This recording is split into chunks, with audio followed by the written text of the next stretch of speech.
some great ideas to create your most profitable small business. Just so you know, financial planning isn't only for those that have a lot of money or run big companies. A financial business plan is for us everyday small business owners and professionals that want to make great financial decisions that lead to bigger profits. So join me, Marcia, your financial business strategist, each Tuesday for some smart ideas that can add more profits to your bottom line. I've helped tons of small business owners set up and take action on their game plan so that they know exactly what steps they need to be taking to be making more money and growing their profits fast. If you know of anyone that may be curious, share this podcast, or let's chat and see what we can do together to create more profits in your business. So I'm super excited today to introduce my friend Lisa Kempton. We're going to talk about automating your business. This is really, really important, and we've spoken about it at a lot, ad nauseum. So Lisa is the founder of and chief automation expert at Sage-Peak Business Solutions. She's helped businesses create systems and processes and puts them on autopilot so business owners can spend more time doing what they love. Yep, and making more money. So she is also the host of a podcast called Business Under Pressure, where she helps businesses solve everyday problems and focus on what they do best. Welcome, Lisa, and thanks for showing up today. We're really happy to have you. I know this is a holiday weekend or just after a holiday weekend, so you look rested and well. Thank you. I'm so excited to be here. This is what I can talk about all day long. So I'm super excited. Yeah, isn't it great? So many times this podcast has been going on for a while, and I constantly talk about ways that you can multiply yourself. And this is a perfect example using automation. Don't you agree? Oh, totally. I mean, so many people don't realize that so much of their day, in fact, depends on the business owner, but a lot of times almost up to 80% of their day is spent on doing things that are critical, but really not that important. And, if they can free up even 20 minutes a day to where they're not spending that time on the mundane, let's say, and spend more time on doing things that are really important for their business, they're going to get 2 weeks more time by the end of the year.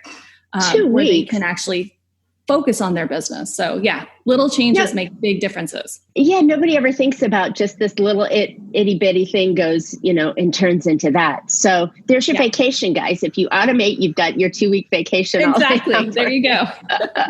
I was thinking also that maybe not even just the mundane tasks, but the repeatable tasks that you do every day that you want to simplify. Maybe it's an onboarding process. It absolutely has to be your email follow-up. But I mean, tell me more ideas on what you can automate. So anytime you're gathering information, especially in the onboarding, that is a great way to automate that process. Unfortunately, we as humans are not consistent. That's just the truth of the matter. And when we try and repeat the same thing over and over again, unless we have a procedure written down, it's almost impossible to do so the same every time. We're in different situations all the time. So when you automate that, you're able to really make sure that everyone's getting the same experience each time that you're working with them. So whether it's in, with your employees that you're hiring and making sure that they're being onboarded in a way that they learn everything they need to do. With your clients, the great thing is when you automate things, you can have people start doing things right away when they're most excited. So when they click that buy button, then you have their buy-in. You have them excited to work with you. So now you can capture that excitement and start collecting the information you need in a format that's going to be the most able for you to work with it along the way. So I'm a huge advocate of forms, of surveys, of breaking things down into very bite-sized chunks so that people know exactly what's expected of them. Because most of the time, if they know exactly what's expected of them, they live up to those expectations. Love it. Love it. It also makes sense that it would give you some sort of a quality check on the deliverables that you're delivering. So if you have something that you've created that goes and it has a repeatable process and you know that it's going to be the same way every time, then your quality of what you're delivering, the way that you're saying it, the action step that you're asking them to do is the same every time. And then you can also, I think, through that automation, you could also start testing things and seeing if it is working. You know, what if you said it this way and tried it the same way? And it's not the variance of us humans who don't do things the same way every time. I love that idea. I love it. I love it. So, go ahead. No, I was just going to say the other thing too is you can focus then on your raving fans, your best clients, the ones that just love you. You can really talk about like why they love you so much, and then you can create that system over and over again to make more of those raving fans, those ideal clients. Because people don't. It doesn't just happen, right? There's a process to it. You just don't often understand it. So once you understand the reasoning behind it, why they love you so much, then you could repeat it. Nice. Automation. So let's think about, so we talked a lot about our clients that we're automating in there. And you also hit on a small portion of hiring and using the automation with hiring. One of the things that I think is super important is creating those processes and those systems, and using it when you're hiring someone seems like it would save a tremendous amount of training. Don't you agree? It really does. So with hiring, there's so much busy work that has to happen. There's forms that have to be filled out. There's trainings that have to be done, all of this type of thing. The vast majority of this, you can actually automate to the point where people can do it at home. They don't have to come in and sit in front of a computer screen and watch, 10 hours of trainings or whatever you have. They can do that at home, and then you just pay them for their time based on what it typically takes someone to complete that process. So the great thing is they're motivated to get it done. You're motivated to get them started right away because you know that training has happened. And then you're not wasting your time, holding someone's hand along the process. That's happening in the background. And then when they do come in, they're raring to go. They're excited. They're ready to learn the stuff that they actually are going to have to use instead of all of that, We all have to watch those training videos that we're just like, oh my goodness. The compliance stuff. Oh my goodness. Please stop. Yes. Please stop. Yes. So at least if you can do that in, the comfort of your own home, it's a little bit better than having to do that, when you feel like you're in a fishbowl with everyone looking at you and you don't know who anyone is. Yeah, that makes total sense. I think that also with that, you're giving them, you're indoctrinating them into your environment. And with that, you're giving them the tools that they need and the way that they should be working with you. So I love this. Yeah. When we talk about automation, we can talk about so many different platforms, whether we're using videos or emails or forms that we have, or what else do you think that we could automate? Text message. Text message is one of the best forms of automation because it sounds so personal. Like it's really, really easy to create a text message program that sounds really personal, and it's always going to be short and to the point because that's what text message is.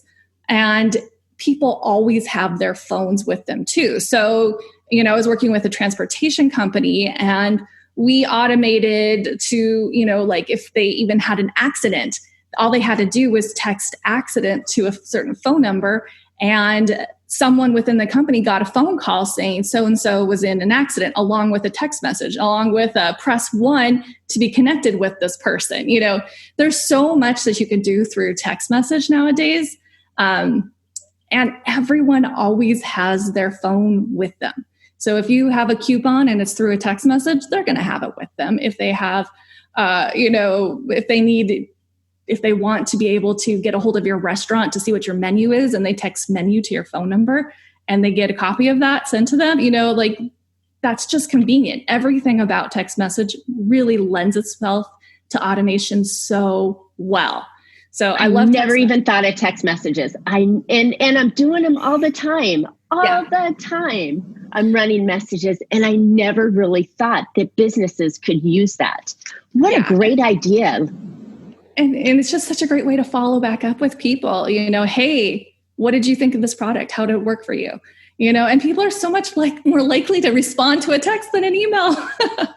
Isn't that funny? That's funny. Okay. So with automation now going forward, I believe that automation, the number one reason for automation, besides the quality control and the system check, the other automation benefit is that it's allowing you to free up time for you to be able to do the more important money-making things in your business.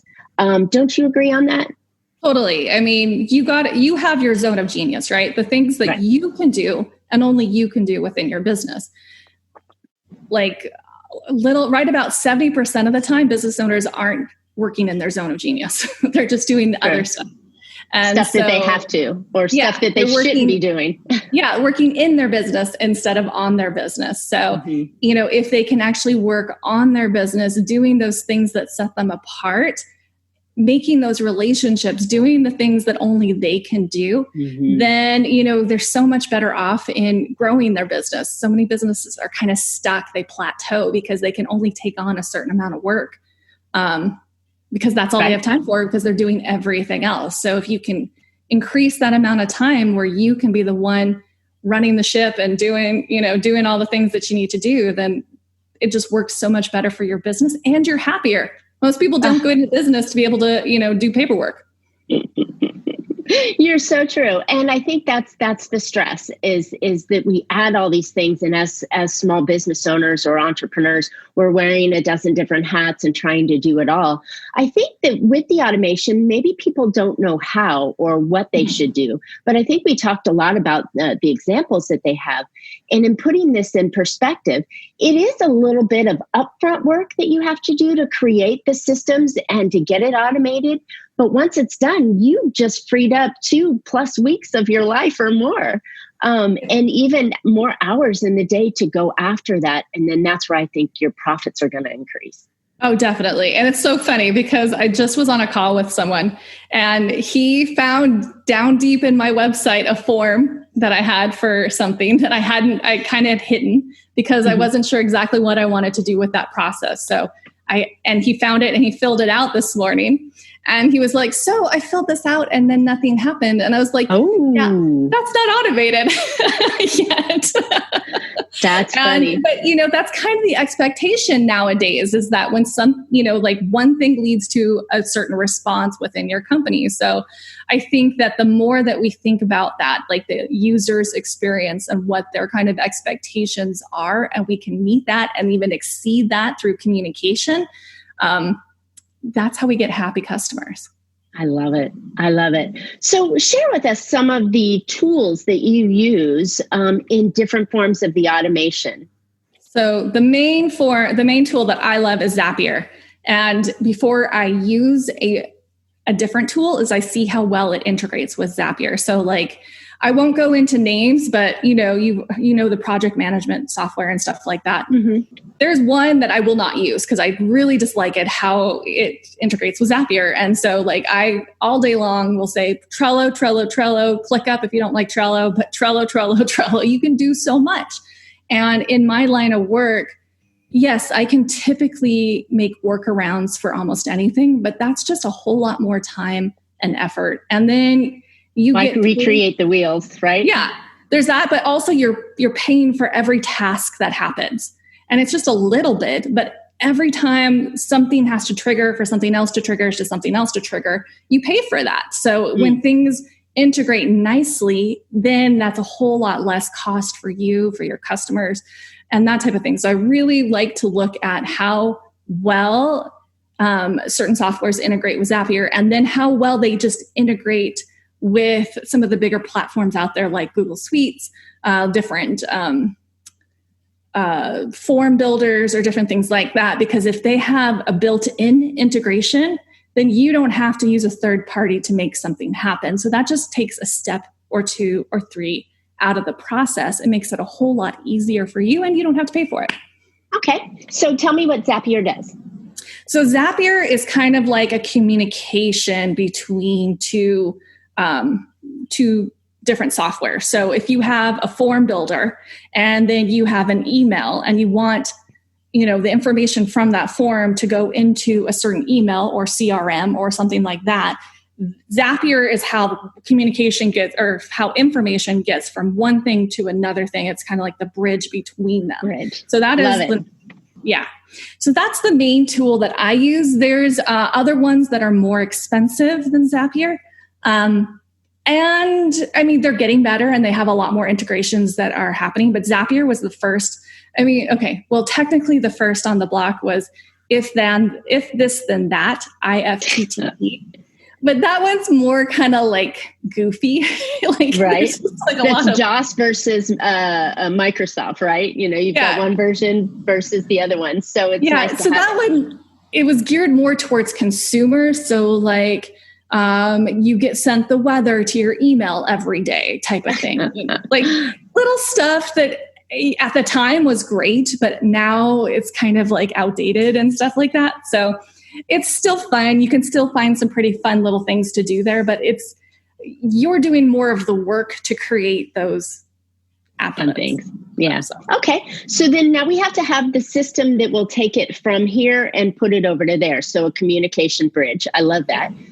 You also mentioned we need some sort of form setup. Forms are the easiest way for your customers to get you information and not mess up that information in the process. Because the unfortunate thing is when you do have a system and you do have an automation, things have to happen pretty much the same way over and over again, or your system doesn't know what to do with the information. Right. So a form is a really great way for multiple reasons. One reason I really love forms is you can use images instead of words. So so many people will go to their new client and they'll be like, hey, so tell me what you want. But your client doesn't have the words to describe what they want because they don't know what they don't know. Right. So if you use more of a visual format of, do you like this or do you like this? Do you want this or do you want that? People instinctively know what they want, but they don't know how to describe it maybe. So I love using forms for that. I love the fact that you could do conditional logic with it. So if you have, I was just working with an interior designer and she had a question about artwork, like if they wanted to help with their artwork. Well, if they said yes, they wanted help with their artwork, then she wanted to ask them what type of artwork they liked. But she didn't want to ask that if people didn't want help with their artwork. So, those type of things really make it feel like an individualized experience, but it's just create it and let it go type of thing. And so that's what you want with automation, is something that feels individualized, but actually just works across the board for everyone. Got it. So you're going to say, take step one. And if your answer is yes or no, then it's going to send you down different paths. It's not very difficult to set up, is it? I mean, it doesn't. I've set them up myself, and I found that it wasn't very difficult. So I don't want to scare people and go, no, this you got to know code and all this other kind Definitely. No, you don't have to know any code. And simple automations, I would highly recommend start playing around with it because it is pretty easy. If you have a Jot form or a different type of form, Google Forms even work really, really well. And you want to put that information into, let's say, a document. I created a Google form that I was tired of having to format my blog posts in a certain way. And so I created a template Google Doc with, the heading 1, heading 2, And then I created a Google Doc that is hooked to that through Zapier. So when I fill out one headline, my headline, it automatically goes to there on my Google Doc, simple things like that. But there's definitely ways that you can get started with it. It's when you get into multitask zaps that it starts to get a little more hairy, that you're like, and then if it breaks down somewhere along the way, you're like, what happened? Like, why did that do that? So, why did they disappear? Right? Yeah. Interesting. So this, there are companies like yours, right? So Sage-Peak is, did I say that right? Sage-Peak, not Peak Sage. Okay. Sage-Peak, my bad. I just had one of those communication breakdowns. So with that, there are companies like yours that can do that kind of work for you and set up the automation. It's not something. Constantly, I'm talking to my business owners and suggesting, and we even spoke about this, do what is your genius, hire out for the rest, right? Yeah. It's just an awareness that we need to know that you should have automations going on, not necessarily that you should be doing it, just like you shouldn't be doing your accounting and you probably shouldn't be doing your own marketing. With that, you need to know as a business owner that automation can make your life so simpler and really give you back the time and energy. But that's not anything that you need to do. You just need to understand that it's possible. Yeah. That's the biggest issue that I have within my business is people just don't even know that it's a possibility, or they think that like I'm talking like robots when I'm talking automation, something like that, like factories and, no, it's not that type of thing. So that's why I tend to use the word autopilot. People understand that a little bit better than if I say something like systemization and processes and automation. Sorry. Anyway, when I use those kind of words, the people like, I can't do that. That's scary, but it's not. It's pretty easy. Most people can figure out a lot of the simpler stuff themselves. In fact, if they have a something like MailChimp that is taking their information and creating different segmented lists and sending out different emails based on their lists and things like that. That's all automation. That is it. It's just confined within one platform. This is just helping different platforms to talk to each other. So you can expand upon that. So instead of everything happening just within MailChimp, you can go, really, possibilities are endless. There's just so much. I can imagine. So we've talked about automation. We've talked about using Zapier. We've talked about using forms. We've talked about using text messages and emails. Where do you think the biggest impact for businesses in their profitability would come from using automation beyond the time management? Is there one place? The client experience. I think that's really what a lot of business, they say that I think it's like 5 times more expensive to get a new client versus retain one that you already have. But most businesses don't concentrate on their client retention. They are always looking to get new clients, and they just assume that people will stick around once they've tried their services. And that's not the case. So I think that by automating that, because it does take, you definitely always have to continue to look for new clients. And that does take a little bit more of your manpower, mental, focus, that type of thing. It's much easier to keep people happy once they're already on board. But it does take time and it does take effort. So when you automate at least some of that processes, maybe it means once a year, you're, reminding yourself to give that person a call or, send them a handwritten note. It doesn't have to be every aspect along the way is automated, but the process is automated. So everything just happens in a flow where you don't have to think about it. Because when you have to think about things, when they have to be top of mind, that's consuming energy. It's consuming actual calories to have. That's prime real estate. Real estate in your brain if you're going ahead and focusing on something you shouldn't. So I love this. this. So if you're creating the processes that remind you, think about your calendar, right? Your calendar has a pop-up and says, oh, it's Jane's birthday today. So then you text out a email to Jane or a phone call to Jane or a business card to Jane. These are just the little things that are automation that we already live in. And what Lisa's trying to explain to us is that we want that automation to be more so in your business so you can take those things off and focus more on your business, growing your business, making more money, doing the things that are in your genius zone. Love this. And the great thing is once you get a little more used to it, you don't even write the text to say happy birthday. That just automatically happens, that type of thing. Right. So yeah, it's just your mind kind of goes all of a sudden when you realize like, oh my goodness, I can do so much more. And it tends to be like, at first it's people go, well, I need to do this. It's the, like the stuff I need off of my plate right now. And then when they see the possibilities of it, it's like, oh, all of these things I've wanted to do, or I feel like I should be doing, but I haven't had time to do. That can be automated. I can now do too. Love it. Okay. So Lisa, you've given us some really, really good ideas and thought processes on automation because, my goodness, we're not living. One of my mentors that I listen to always talks about what's on your plate. Well, I don't have a plate. I have a platter.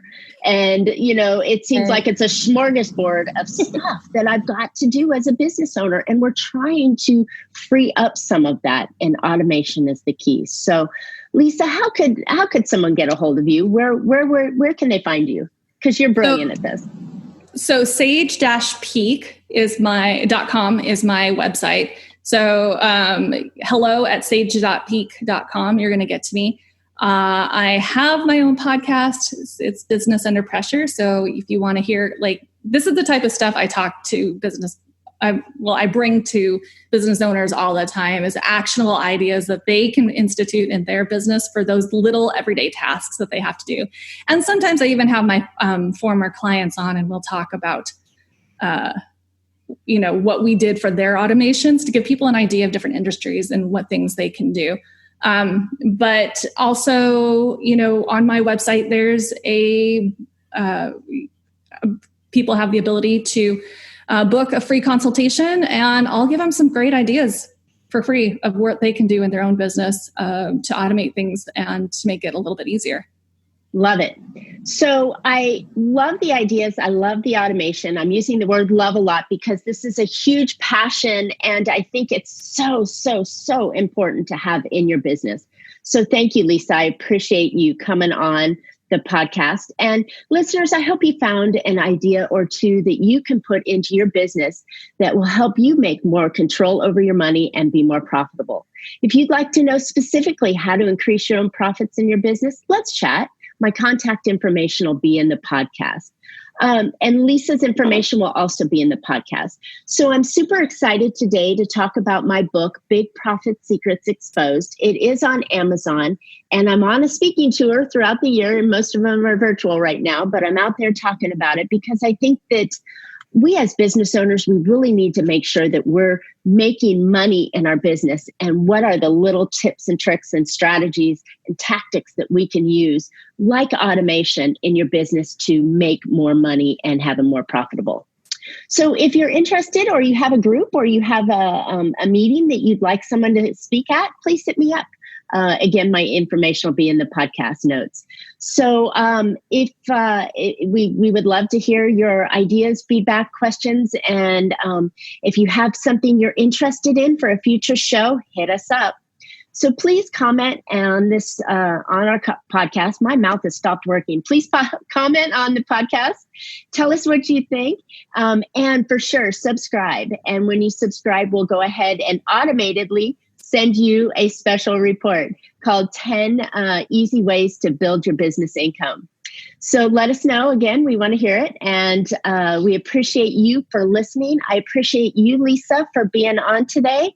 And you can always catch Profit with a Plan on any of your favorite podcast players. We're looking forward to more great profitable information on next week's show. So until then, make your plans and profit with them. Thanks, Lisa. Thanks so much.